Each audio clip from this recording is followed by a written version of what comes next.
Daar's baie mooi plekke, maar hoop en bid jy word nie siek daar nie. Gawie Snyman, jy was nou al heel partykeer oor see en jy het ook daar gewerk. Jy ken Suid-Afrika baie goed.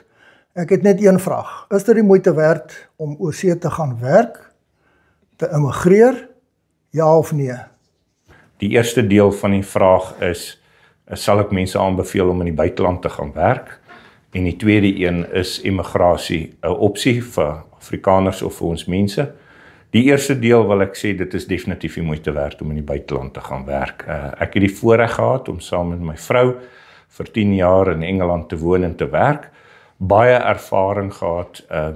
Ons kon sien byvoorbeeld hoe ons as kinders van Afrikaanse ouers of Afrikaner kinders wat in Afrikaanse skool gekry het en ook klas gedraf het op universiteit in Afrikaans, hoe ons kon aanpas ook binne die Engelse omgewing. Ons kon sien hoe ons onsself kon handhaaf binne raadsale en binne gesprekke, ook met verdere studies, hoe maklik dit vir ons is met die basis wat ons gekry het in ons Afrikaanse onderrig, om ook so daai aanpassing te maak. Dit is een van die goed wat ek dink in vandag se tyd baie onnodig oorbeklemtoon word, is die gedagte van Engelse onderrig om jou kind voor te berei vir die buitewêreld. Dit is werklik nie nodig nie, met 'n goeie basis op skool. Ek sal self sê tersiêr, ons het mos Engels as tweede taal, is dit moontlik om daai ratte oor te sit. En dit was 'n lieflike ervaring om daar in die buiteland nuwe dinge te ervaar, nuwe perspektiewe te ontwikkel, jou horisonne te verbreed, gereeld te kan toer. Omdat ons nou in Engeland was dit redelik naby in Europa, so mense kon redelik gemaklik vakansie hou.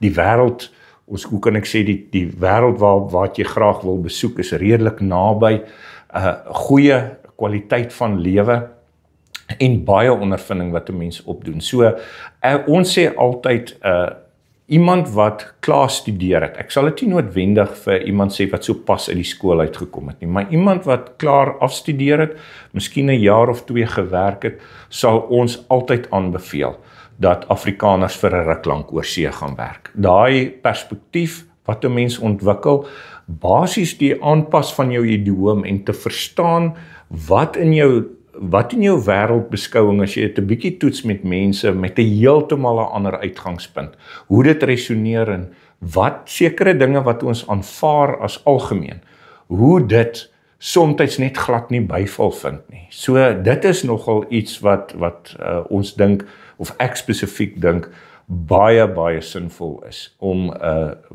in die buiteland te werk. Nie net ook ontsaglik nuwe ervarings nie, maar in die breë, om net 'n beter wêreldbeskouing of 'n verfynde wêreldbeskouing, soos dit so kan sê, en kennis van die wêreld op te doen.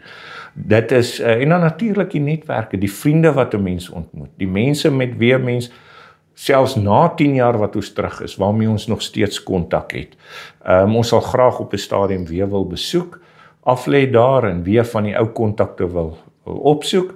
En dit is 'n deel, dit is iets wat ek amper al wil sê, ons sê gewoonlik, in vorige geslagte, ons paas het weermag toe gegaan. Ek wil amper al sê, in hierdie volgende geslag gaan ons nie weermag toe nie, maar jy gaan vir 'n ruk lank oor see. Dis dieselfde ervaring, is ook blootstelling. Somtyds moet jy ook maar jou pennies tel, somtyds moet jy maar ingaan. Daar's interessante stories wat 'n mens baie lank kan deel oor wat Afrikaners doen en werke wat hulle gedoen het, net om die geldjies te laat inkom. En dit is 'n verskriklike verrykende ervaring. Veral as jy ongetroud is. As jy ongetroud is of getroud is sonder kinders, dan is dit 'n lieflike plek. Dinge begin egter verander, en dit sodra 'n mens kinders het. Want as jy 'n kind het, begin jou perspektief verander. En dit is waar die vraag rondom immigrasie vir my 'n bietjie meer negatief stem, eerder as om in die buiteland te gaan werk. Ek sal sê, solank as wat iemand kan gaan, doen dit, maar onthou, jy gaan altyd 'n besoeker daar wees. Jy gaan, alhoewel, selfs al word 'n mens 'n burger van daardie land, gaan jy net nooit werklik tuis voel nie. So, om daar te gaan werk en die verandering te ervaar, is 'n lieflike ding om die mense te ervaar, nuwe kulture te ervaar. In Engeland was dit byvoorbeeld baie lekker om, soos hulle sê, West End toe te gaan en van die groot opvoerings te gaan kyk, Phantom of the Opera te gaan kyk, en al daai mooi stukke. Is dit tog net so dat 'n mens voel so bietjie soos 'n vis op droë grond. Nou daar is natuurlik mense wat daai kan omskakel en van ons mense wat dalk nie so hard verknog of eng verknog is, as ek die woord verknog kan gebruik, of verbind is tot ons volk en tot die Afrika bodem nie. Hulle kan redelik daardie ratte oorsit. Maar sodra mens kinders kry en 'n mens besef, as jy nou in Engeland sit en jy besef jy maak 'n klein Engelsman groot, jy maak nie 'n boertjie groot nie. En jy kom met kwessies, hulle is nou in die skole en jy het al hierdie woke ideologie en wat hulle noem van jy moet die kind blootstelling gee aan verskillende seksuele identiteite en jy moet hierdie taboes afbreek. Dan begin 'n mens baie vinnig agterkom dat dit is nie 'n plek wat jy in die langtermyn gelukkig sal wees nie. En onthou, nou praat ek ook so van 10 na 20 jaar terug. Ek wil nie weet spesifiek hoe dit nou ervaar word nie. Nou wat ek dink met massa-immigrasie, wat Europa en selfs Amerika ook in die gesig staar, ons sien hoe die woke ideologie inkom. En die vraag is, as ons strewe na die hoër orde dinge, is dit iets wat ons kan sien vir geslagte? Daai verbondsgedagte, om verbondsmatig te lewe, jou kinders, jou gesin, jou familie in verhouding met die Here, en jy is in so verskriklike, vyandige omgewing. Ek is ook nie seker hoe die politiek homself gaan uitspeel, en dinge gaan verander daar nie. Dit is baie onseker, en dit beteken natuurlik dat dinge wat en ek praat net uit my perspektief uit, dinge wat ek 'n bietjie as negatief ervaar het en so bietjie oorweldigend ervaar het, wil ek nie weet hoe Afrikaners wat daar woon dit nou voel nie. Ons dink byvoorbeeld aan COVID, waar die sogenaamde lockdowns, en hoe erg dit in Kanada en Australië en in Nieu-Seeland was. Plekke wat ons glo, hulle is nou die liberale bakermat of die vaandeldraers van die moderne liberalisme en individuele vryheid. En net so in 'n oogwink is daai individuele vryheid weggeneem. En eintlik tot 'n mate wat ons hier voel, jy weet, ons is nie so gefokus op die individuele vryheid nie, maar selfs ons het gekyk en gesê, ons kan nie glo die liberaliste vat so vinnig individuele vryheid weg nie. En as 'n mens dan binne daai konteks kyk, die hoër orde dinge, en 'n mens dink in terme van hoe ons verbondsmatig ons nageslagte sien, dan moet ek dit maar sê, ek en my vrou, Marley, kon net tot een gevolgtrekking kom, en dit is, ons moet terug aan Afrika bodem toe. Daar's verskriklik baie geleenthede in 'n staat wat sekere goed wil doen, maar nie kan doen nie. In Europa het jy state wat sekere goed wil doen, en hulle kan dit ook doen, en hulle kan jy lewe vir jou baie moeilik maak. In Afrika het ons baie meer ruimte, juis dood eenvoudig, dit wat hulle wil doen, kan hulle nie so effektief doen nie. Nou dit is eers toe ek in die buiteland sit, en hierdie emosies begin opwel van, maar ek voel nie regtig tuis hier nie, dis nou lekker, ons kan toer, ons het al hierdie blootstelling wat ek nou van gesels het, jy kan die mooiste universiteite gaan sien, katedrale, kastele, jy kan lekker, die klimaat kan jy ook kry teen die Middellandse See, maar jy is net nie werklik tuis nie, en dis wanneer daai gedagtes by jou opwel, wat jy begin dink, maar hoe lyk 'n verbondsmatige lewe as Afrikaner? Hoe lyk waar jy jou nageslagte nog boere of Afrikaners kan noem?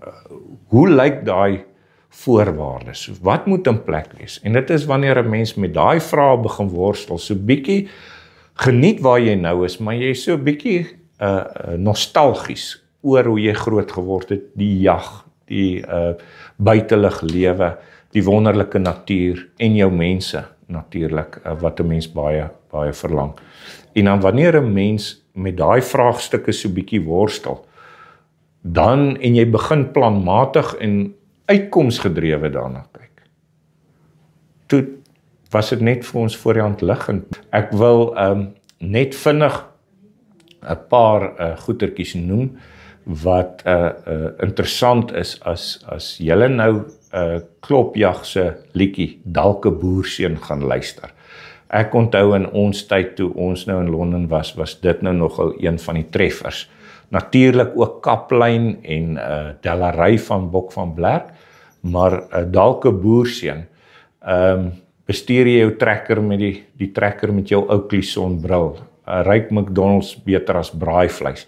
As jy daai liedjie so bietjie luister, dan dit is 'n vreemde ding. Ek dink Afrikaners in Suid-Afrika wat nie in die buiteland gesit het nie, sien iets anders in daai liedjie.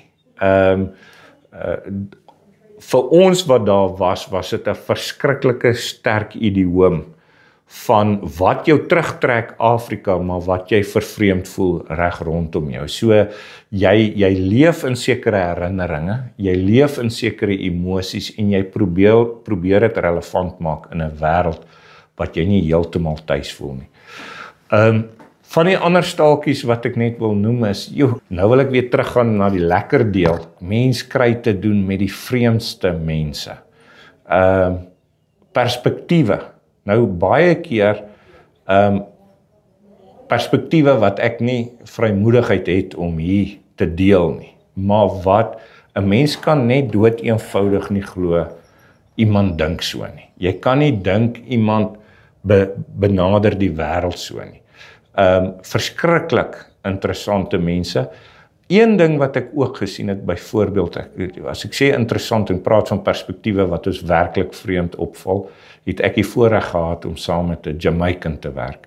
Nou, dit is van die fascinerendste mense waarmee 'n mens te doen kan kry.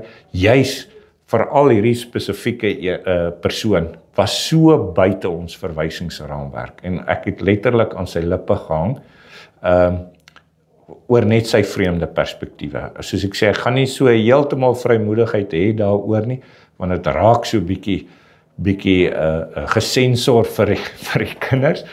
Maar dan ook wat interessant was, wat ook 'n bietjie selfrefleksie wat ek kon agterkom by van die Engelse. Hulle toer graag. En ons het 'n baie meer ek sal sê tipiese middelklas Afrikaner, 'n fokus op hoe lyk jou huis, hoe groot is jou huis, hoe lyk jou motor. Terwyl die Engelse wat redelik bestuurders was en ek praat nou nie van die superrykes of die baie rykes nie, maar tipiese hoë middelklas persoon in Engeland het 'n beskeie huis gehad, beskeie motor, maar die wêreld gesien. En dit is nogal iets en dit wat ook vir my opvallend was. En dit is iets waarna 'n mens ook nogal wat ek die blootstelling ook baie geniet. Een van die ander goed, Marley het by 'n skool gewerk en een van die perspektiewe daar was, is hoe in een van die rykste boroughs, Tower Hamlets, dis waar al die banke, Canary Wharf is in die borough van Tower Hamlets, so jy kry hierdie superryk gebied met al hierdie geboue, banke en hierdie ryk mense, maar jy kry ook van die armste mense in Londen, ook in Tower Hamlets. Dit was ook nogal 'n teenstrydigheid wat ons opgeval het. Maar om terug te kom na van die staaltjies toe, was dit natuurlik in ons tyd, was dit die tyd van wat hulle genoem het die 2-year working holiday visa. En baie Afrikaners het vir 'n bietjie geld, om spaargeld op te maak, het hulle vir 2 jaar, nou die gedagte met 'n 2-year working holiday visa, as jy moet vir 'n jaar werk, en dan kry jy spaargeld, en dan moet jy die ander jaar dit eintlik spandeer om te toer. Nou ek ken nie Afrikaners wat dit gedoen het, hulle het almal vir 2 jaar voluit gewerk. So bietjie hier en daar gegaan, maar nie eintlik nie. Nie eintlik so die toer ding gedoen nie. Die Afrikaners was maar bekend daarvoor, vir hard werk. Ek het 'n paar persone wat saam met ons in die kerk was, Afrikaners, wat hulle genoem het dubbels gewerk het, werk dagskof en nagskof met so 4 ure slaap tussenin. Ek het dit ook self op 'n stadium na 2008 se finansiële krisis het ek dit so vir 'n paar maande gedoen, maar van my vriende het dit vir jare letterlik aaneen gedoen. En so ons het 'n reputasie gekry vir goeie reputasie gekry vir hardwerkendheid. Ek dink ook so as mense die sosiale media kyk, veral van die ouetjies wat so gaan boer in Amerika. Ek volg so 'n paar van hulle op TikTok. Kan ons werklik sien hoe daai werksetiek ons net 'n bietjie onderskei van jou tipiese Europeër. Ek wil hierdie staaltjie vertel. My een vriend vertel, hy sê hy kom op 'n plek, 'n nuwe perseel waar hy as elektriesien moet werk. En hy werk saam met 'n Italianer. En die Italianer sê vir hom nou, kom ek sê dit eers, tipies hoe dit werk, hulle kry jou eers op 'n kontrakbasis in. En dan werk jy so vir 3 maande op 'n kontrakbasis. En hulle het 'n uitdrukking, hulle sê, to see if your face fits.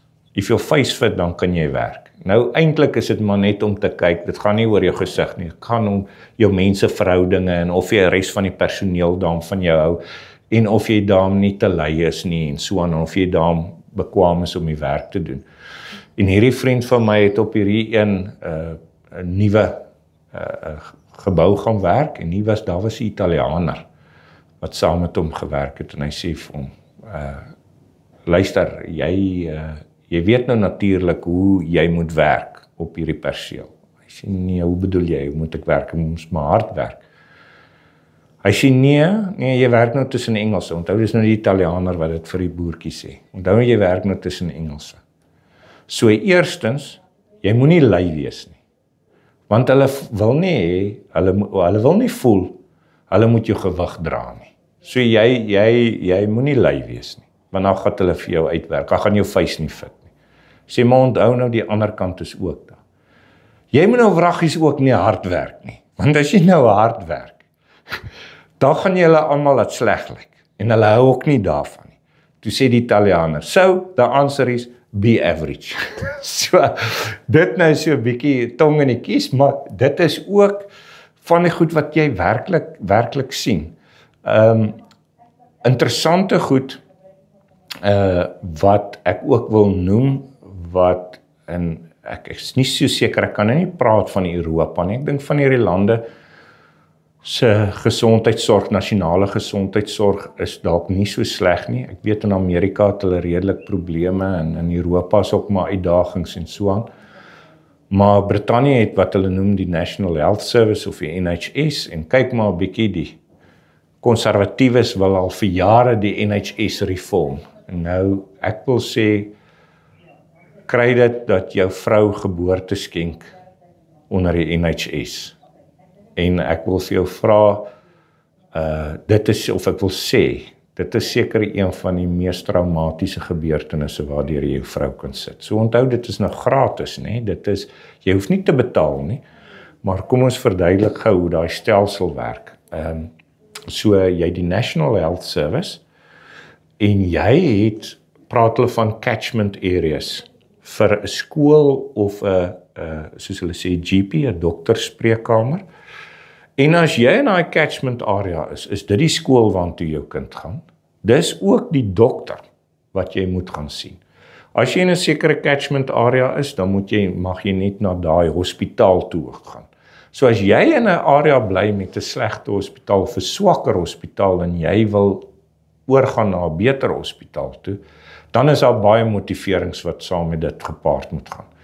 So die uitdaging wat jy het is die dokters, die pasiënte kom na hulle toe, want jy moet na daai spreekkamer toe gaan. So die dokter probeer nie eers met jou 'n persoonlike band, of hoe sal hy sê, die bedside manner. Hy sê, daar's nie sprake eers van 'n placebo effek nie, want vandat jy inkom, sit die dokter so op die rekenaar, en hy kyk nie eers vir jou nie, hy sit net so, dan sê hy, good morning sir, what's the problem? Hy kyk net so vir die skerm.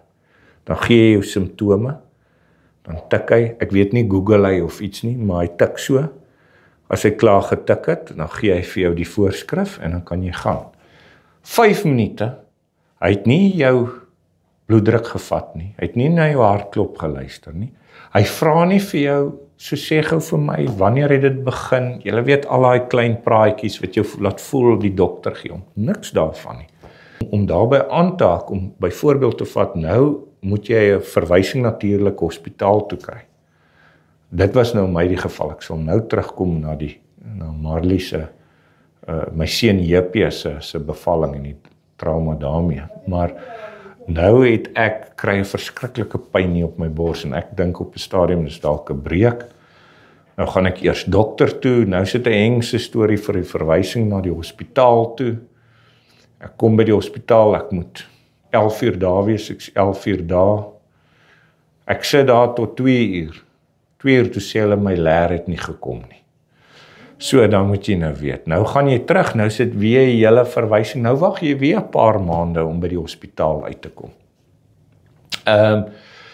Volgende keer kom ek meld aan en ek gaan na die ontvangsdame toe. Ek sê, hier's my naam, my van en National Insurance nommer. Is maar 'n vorm van identifikasie daar. Gee dit, ek sê, kan julle asseblief net bevestig, my leer is hier, voordat ek nou lank sit. Ja, sê hulle, nee, my leer is hier. Dit was weer 11 uur.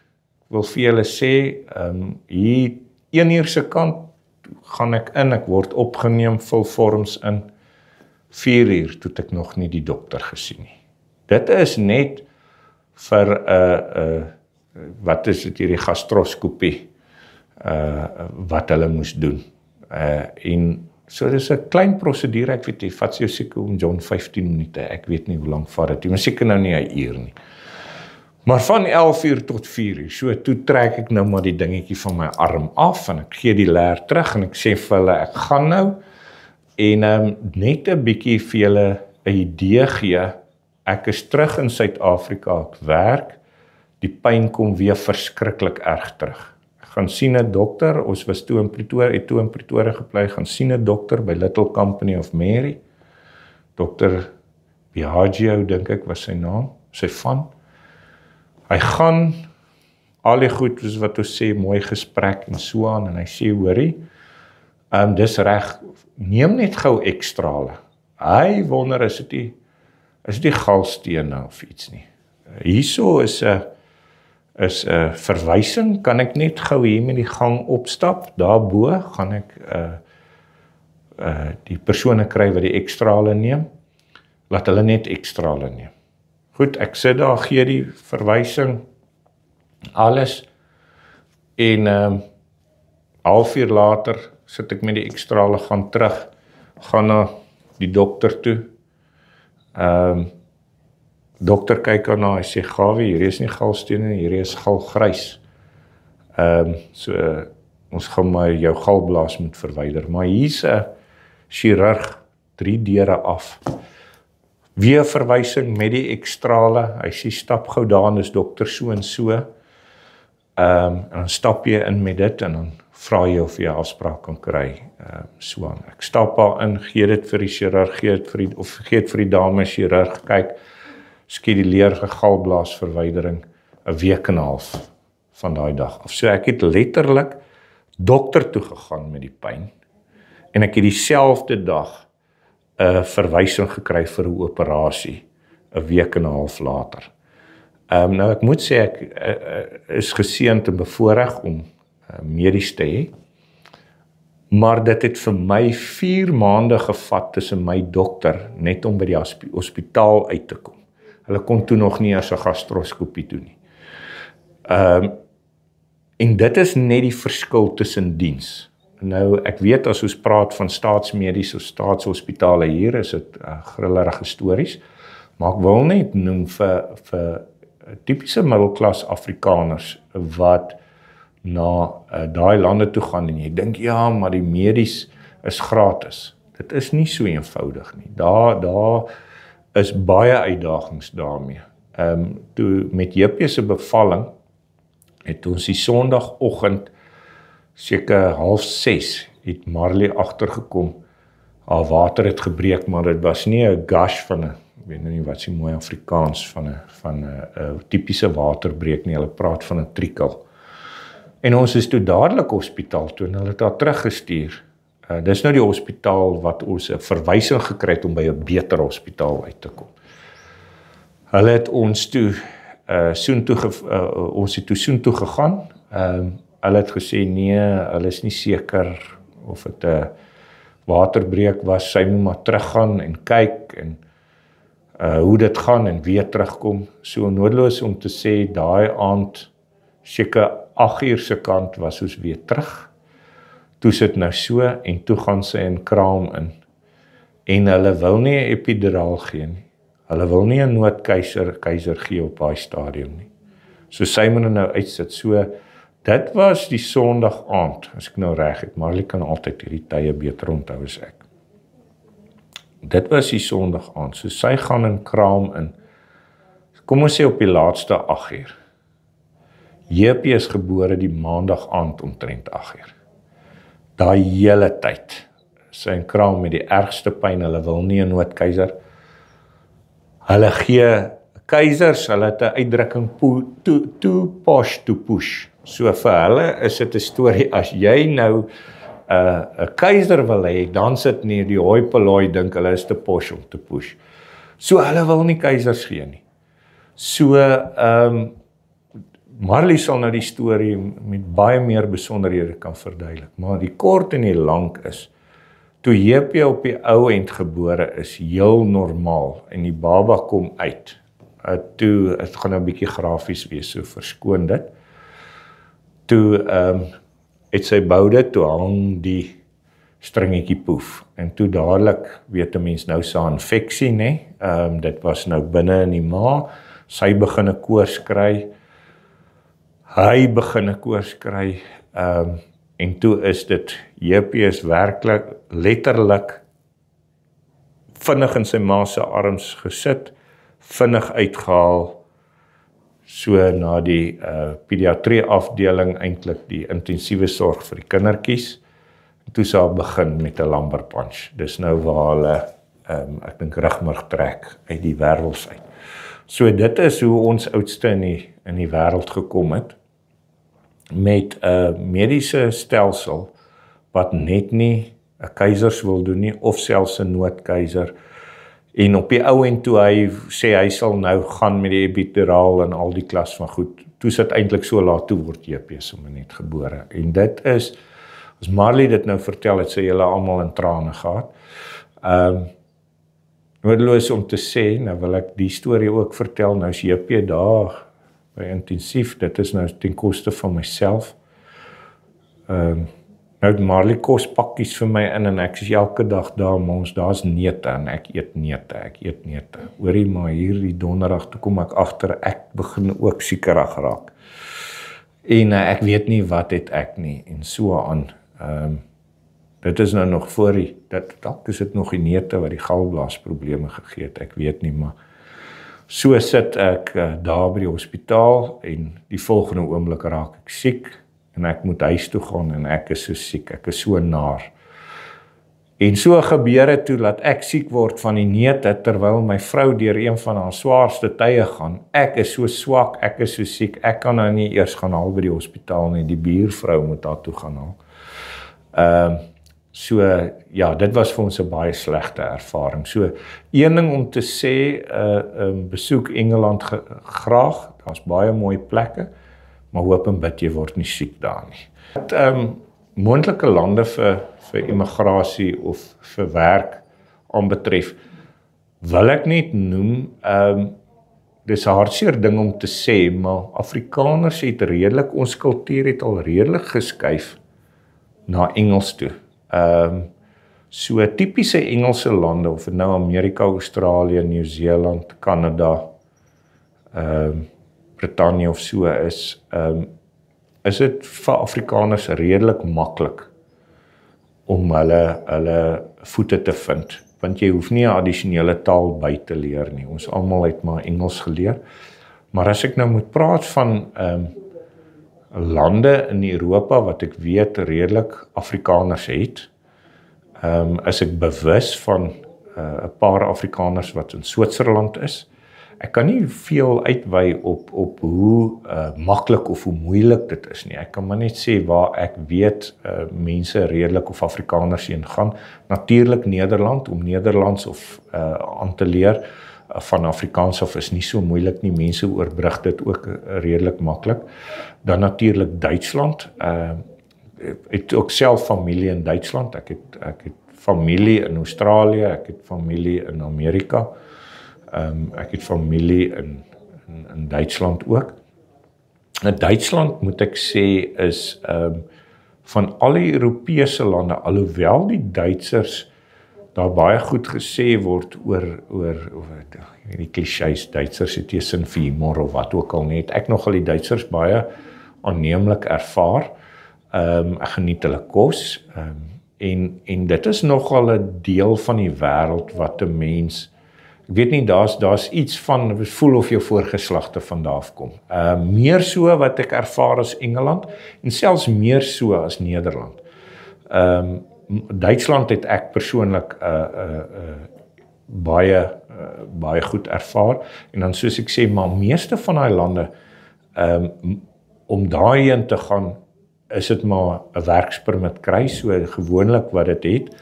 Ek wil noem, mens moet maar kyk, as 'n mens wil oorsee vir 'n ruk gaan werk, al hierdie lande het lyste van werke wat nodig is, en dan is dit makliker om 'n werkspermit te kry. Gewoonlik kan ek onthou die ambagte, ek kan onthou dit was so met Australië, dit was so met Engeland, en ek dink sekere lande in Europa dalk ook, as jy sekere ambagte het hulle tekort aan, en hulle sal graag mense werkspermit gee. Ek kan onthou onderwysers ook, redelik gesog, veral in Engeland, ek is nie seker Australië nie, maar mens moet maar net kyk na van daai Europese lande, wat is daai werke, wat hulle graag wil hê, en dan moet 'n mens maar jou navorsing doen, en die manier hoe 'n mens dit gaan doen, is dood eenvoudig, jy moet 'n werkspermit kry. Meeste van die mense wat ek ken, wat in Australië, soos ek sê familie, Australië, Amerika en Duitsland, my familie nou, is dit nie mense wat geëmigreer het om iets te gaan doen nie. Hulle het gewoonlik hulle self by 'n maatskappy of 'n besigheid opgewerk, en die besigheid het hulle verplaas na sê net maar 'n tak toe, of 'n kantoor, kom ons sê so, die Europese hoofkantoor, of Amerika se streekskantoor, of wat ook al die geval mag wees. So daarso is dit 'n bietjie moeiliker. In ons tyd, ek dink met Engeland wat redelik maklik in ons tyd was hy 2-year working holiday visa. Baie Afrikaners het gegaan, dit was maklik. Jy hoef net te wys jy toer. Maar ek dink daar was iets, ek kan nie onthou wat was dit met betrekking tot die sekuriteits, ingeboude sekuriteit met ons paspoorte wat 'n uitdaging was of iets nie. Daar was so 'n bietjie iets daarvan, en 'n bietjie politiek toes dit weggevat. So, maar ja, as enigeen die geleentheid kan kry, ek wil amper al sê om enige land in die wêreld te gaan werk, sal ek dit ten sterkste aanbeveel. Ek het verneem Paraguay en so aan is dit redelik maklik, maar dan moet jy nou natuurlik weer 'n ander taal aanleer, selfs mense wat in Argentinië is, maar dit is nou plekke waar ek nog nie was nie. Maar ek weet in Paraguay is daar 'n redelike groot Afrikaner gemeenskap wat hier in die laat 90's dink ek soontoe geëmigreer het. So ek weet nie of daar geleenthede is nie, mense moet maar kyk, het jou navorsing doen. Waarom ek dink Afrikaners mag nogal gesog wees in die buiteland. Ek dink ek het baie maar met ons werksetiek te doen. En ek dink, of laat ek eerstens dit sê, dit is redelik algemeen bekend dat Afrikaners wat die korporatiewe leer al 'n bietjie geklim het, nie omgee om die kers tot laatnag te laat brand nie. En ek moet sê, dit is nie altyd 'n goeie ding vir die gesin nie. Baie keer het dit maar sy nadele. Ons sien dit ook in Oranje, waar ons baie keer so besig is dat ons nie tyd het vir mekaar nie. Maar werksetiek is definitief een. Ek dink ook, daar is iets te doen met, kyk, ons Afrikaners is redelik reguit mense. Nou, partykeer word ons ervaar, kan ons ervaar word, as 'n bietjie onbeskof en 'n bietjie ongepoets. Maar ek wil ook sê, dit is iets wat 'n mens redelik vinnig aanleer. Mense sê dalk noem 'n graaf so 2 keer en dan kom jy agter dit raak stil of ou koes amper asof jy stink asem of iets het, dan besef jy goed, hierdie het dalk nou so 'n bietjie ondiplomaties oorgekom, maar dit is goed wat ons vinnig optel en ek dink mense waardeer dit ook. Met ons Afrikaner mense wonder jy nie, as 'n situasie na 'n sekere manier daarna uitsien, wat dink hierdie ou nou nie? Ek dink hulle waardeer dit ook op 'n manier.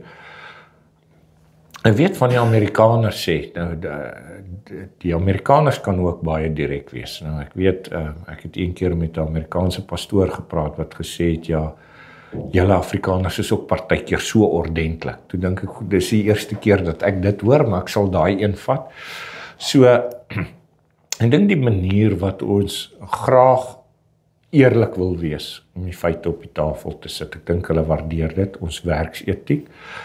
En dan wil ek ook sê betroubaarheid. Nou ons almal, as ons nou sê Afrikaners is betroubaar of eerlik, dan gaan elkeen van ons nou aan 'n paar name dink. Ek weet nou nie of ons dit so kan veralgemeen nie.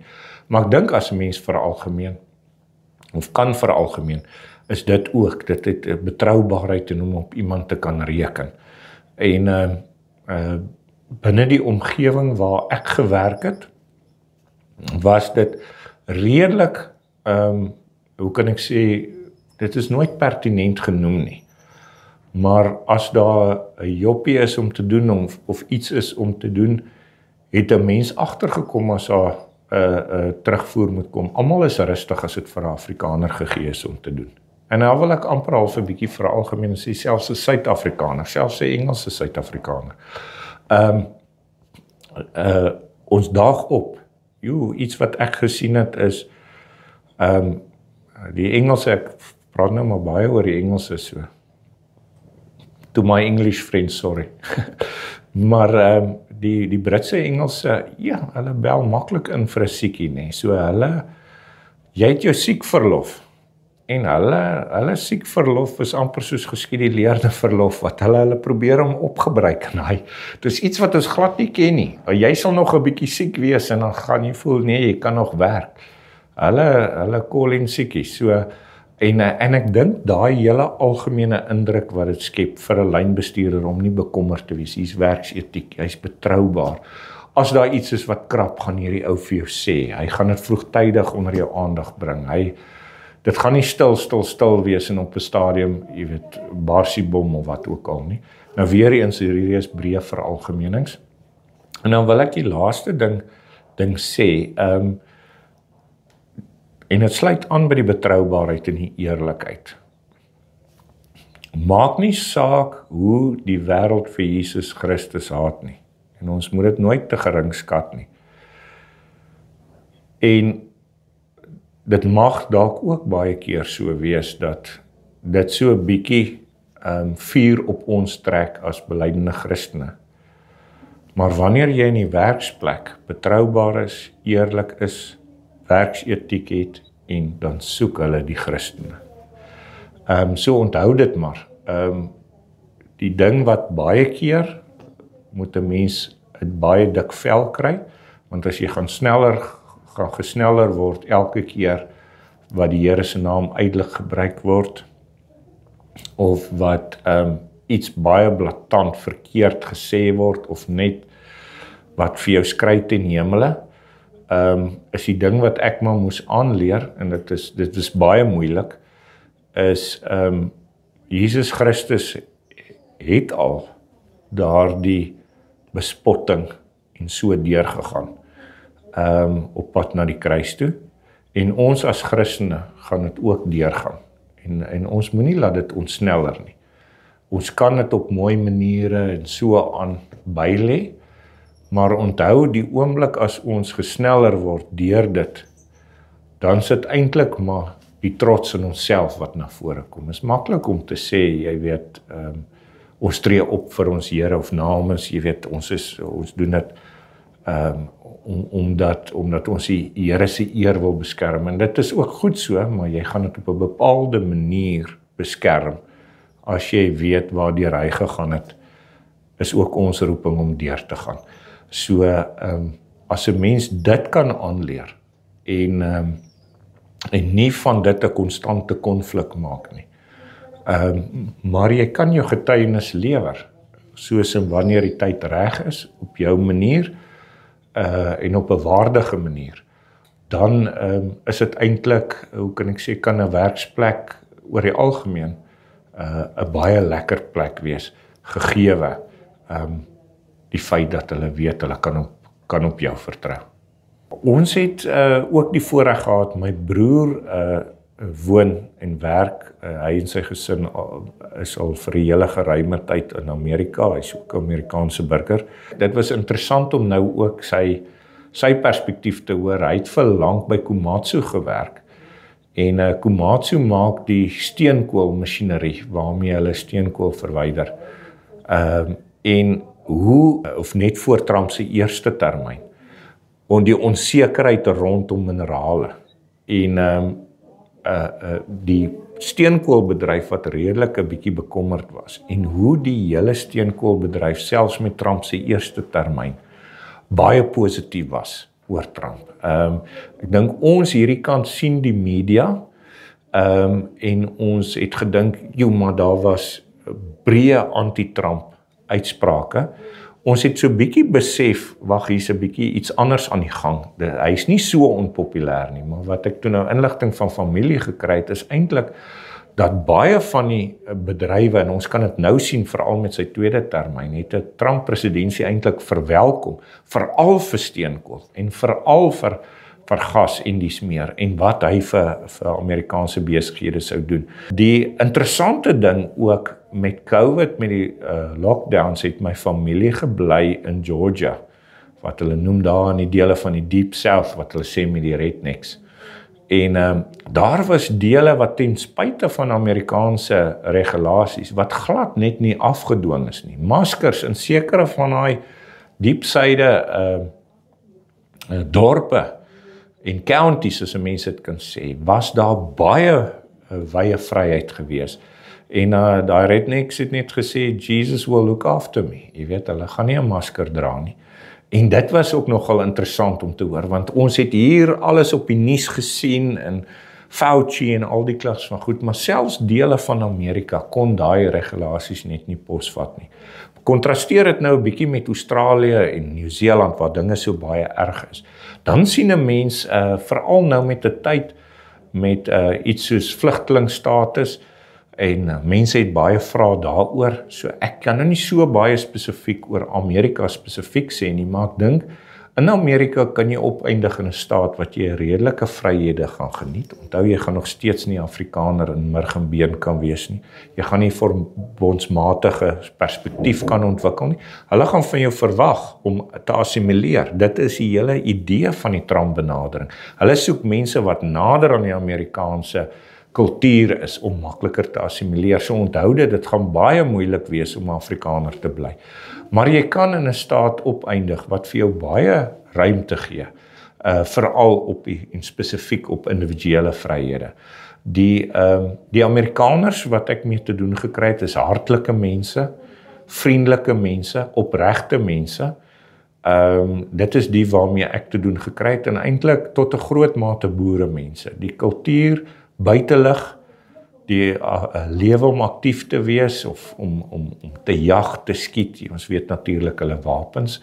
So jou tipiese boertjie gaan dit aangenaam ervaar in Amerika, maar dan wil ek amper half presies dieselfde sê, gaan maar, geniet dit, suig die murg uit die lewe uit, maar onthou, as dit kom by ons as volk, die oorlewing van ons as volk, die Afrikaner volk se roeping, waarom het die Here ons geplaas hier in Afrika, op die suidbodem van Afrika? Wat is ook my rol, jou rol, binne die Afrikaner volk, en die roeping wat die Here ook vir die Afrikaner volk het? Dan moet ons net eerlik wees, en dan moet ons maar besef, ons kan nie ons roeping vervul binne die Afrikaner volk daar nie. Ek probeer ook nie sê iemand laat skuldig voel nie, want onthou ons die diaspora, soos wat hulle sê, help verskriklik baie om ook die Afrikaner se oorlewing daar uit te dra. So ons moenie sê mense wat nou vlugtelingstatus gevolg of wat immigreer, het ons verraai nie. Ons moet eintlik vir onsself vra, hoe bind ons hulle terug in 'n bodem, waar hulle ook kan tuiskom, waar hulle ook voel, dis my plek. Selfs al voel hulle dalk soos 'n boerseun of 'n boer in beton, of wat ook al die uitdrukkings kan wees, Sally Williams Nougat, al daai simbole as hulle 'n bietjie vervreemd voel. Maar as ons in Orania tuiste 'n hartland, 'n plek kan skep waarin hulle ten nouste verbind voel, of julle wat dalk oorweeg om te gaan, altyd kan sê, maar dit is my plek, dit is my volk se plek, en ek is dalk nou hier, maar ek het 'n verbintenis met Afrika, ons volk is vernoem, ons taal is vernoem na hierdie kontinent. Dit is waar ons roeping uitleef. Dan dink ek, is daar 'n moontlikheid om in Amerika te sit, om op 'n plaas te werk, en dink selfs met vlugtelingstatus, om tog nog 'n verbintenis te hê met ons volk, en ons moet dit koester.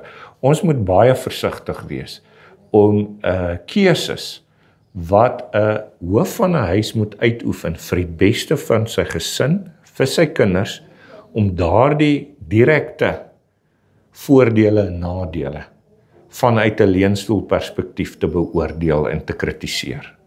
Daar's ruimte daarvoor, maar vir die van julle wat dit oorweeg, hoor maar wat ek sê, ek dink nie julle gaan ooit baie tuis voel nie, dit was ten minste my ervaring, maar kom ten minste tuis nog steeds in Orania. Kyk asseblief hoe julle nie die bande met jou volk afsny nie, maar hoe daai afstand en daai verlange eintlik die gom kan wees wat hierdie bande versterk. En wie weet, dalk oor 'n geslag of twee kry ons 'n klomp boertjies wat beter Afrikaans praat miskien as meeste Afrikaners nou elders in die land.